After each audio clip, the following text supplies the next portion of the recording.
নাক দিয়ে দম নিব, পেট ফুলবে, এরপর ধীরে ধীরে মুখ দিয়ে দম ছাড়বো।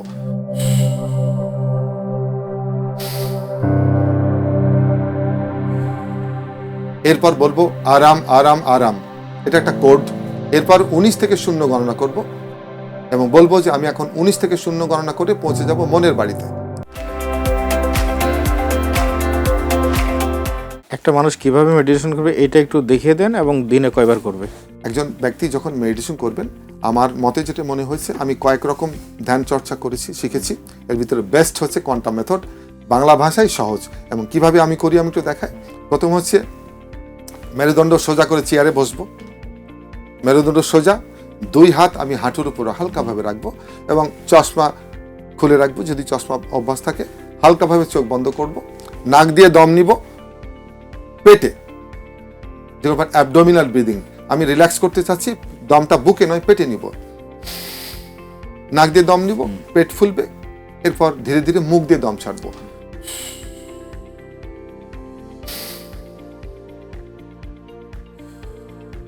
এইভাবে 5-6 বার। এরপর দম স্বাভাবিক করব আমি। এরপর নাক দিয়ে দম নিয়ে নাক দিয়ে দম ছাড়বো, এবার মুখে না, তবে ধীরে ধীরে।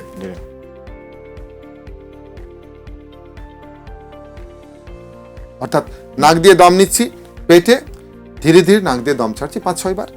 এরপর আমরা দম স্বাভাবিক করব। এবার দম নিবও না, ছাড়বও না, পুরো মনোযোগ দিব নাকের ছিদ্রপথে, যেখান দিয়ে বাতাস অটোমেটিক প্রবেশ করছে, বেরোচ্ছে, বেরোচ্ছে, প্রবেশ করছে, এই দিকে মনোযোগ। এরপর বলবো আরাম আরাম আরাম, এটা একটা কোড যা দিয়ে আপনাকে মনোযোগটাকে আরো নিয়ে আসবে এই মনোযোগ, এই নাকের ছিদ্রপথে, এবং আপনার ব্রেনকে হালকা রিল্যাক্স করে ফেলবে। আরাম আরাম আরাম। এরপর 19 থেকে 0 গণনা করব এবং বলবো যে আমি এখন 19 থেকে 0 গণনা করে পৌঁছে যাব মনের বাড়িতে। 19, 18, 17, 16, 15 করে গুনতে গুনতে একদম 0 আমি চলে গেলাম মনের বাড়িতে। কাল্পনিক একটা বাড়িতে, কাল্পনিক একটা বাড়ি। মনের বাড়িটা হতে হবে কোথায়? যেখানে গেলে আপনি খুব আনন্দ বোধ করেন, ইউফোরিক বোধ করেন, রিল্যাক্স বোধ করেন। এটা হতে পারে আপনার শ্বশুর বাড়ি, হতে পারে আপনার বাপের বাড়ি, এটা হতে পারে কক্সবাজার, এটা হতে পারে সুইজারল্যান্ড, এটা হতে পারে আমেরিকা। যেখানে গেলে আপনি খুব রিল্যাক্স বোধ করেন। ওমনিকেয়ার ডায়াগনস্টিক লিমিটেড, আপনার আস্থার ডায়াগনস্টিক, নির্ভুলতায় কোনো আপোষ নয়। কাল্পনিক ওইখানে আপনি ঘুরে বেড়ান, ওইখানে আপনার বাংলো বাড়ির মতো বাড়ি আছে, সামনে লন আছে, বাগান আছে, ওইখানে অনেক পশু পাখি আছে, কিছু দূরে ঝর্ণা আছে, দূরে সমুদ্র আছে, আপনি সব দেখেন। যে কল্পনায় কল্পনায় কল্পনায় ক্রিয়েট করে নিন, আপনি ঘুরে বেড়ান। এই যে আপনি আপনার প্রিয় জায়গায় ঘুরে বেড়াচ্ছেন, পুরো নার্ভ আপনার শিথিল হতে শুরু করবে, রিল্যাক্স করতে শুরু করবে। ধীরে ধীরে ধীরে ধীরে ধীরে অটোমেটিক্যালি আপনি আলফায় চলে যাবেন এবং কিছু সময় থিটাও চলে যাবেন।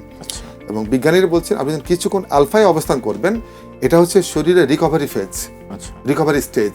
এই অবস্থায় আমি বলছিলাম ব্রেন কিন্তু গবেট, ও কিন্তু সত্য এবং মিথ্যা ধরতে পারে না, কল্পনা এবং বাস্তব পার্থক্য করতে পারে না। আপনি সিনেমা দেখে কাঁদছেন, কাঁদার দৃশ্যতে আপনি চোখ দিয়ে পানি এসে গেছে। আর মেডিটেটিভ লেভেলে আপনি কি করবেন? আপনি উপকারী জিনিস দেখবেন, যে আপনি কি চান। আপনি চান যে ওজন বেশি আছে, এটা নর্মাল চাই, 70 কেজি ওজন থাকা দরকার, আমি দেখি 70 কেজি হয়ে গেছে। আপনি সেই খাবারগুলো খাচ্ছেন যেগুলো খাওয়া উচিত। আপনি ধরেন ডাইনিং টেবিল, আপনি সব তাজা তাজা জীবন্ত খাবার আছে, লাল চালের ভাত, লাল আটের রুটি, তারপর হচ্ছে অঙ্কুরিত ছোলা, বাদাম, বীজ, টক দই, একটু মাছ আছে, অল্প মাংস আছে, আপনি খাচ্ছেন। তখন কি হবে? আপনি দেখছেন প্রতিদিন এই ভিজুয়াল, তখন ব্রেন বলবে আরে এটা তো খেতে হবে, সেটা আমি তো রেগুলার এটাই খাই। আচ্ছা।